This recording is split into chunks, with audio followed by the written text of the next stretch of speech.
Good evening guys. At dito na naman tayo. Long line fishing muna po kasi mahina pa yung pahuli ng tuna.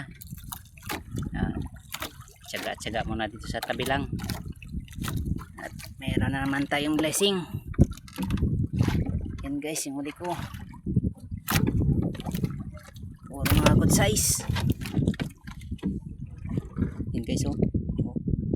Puro good size. Merong GT. Ito isa GT. O mamsa.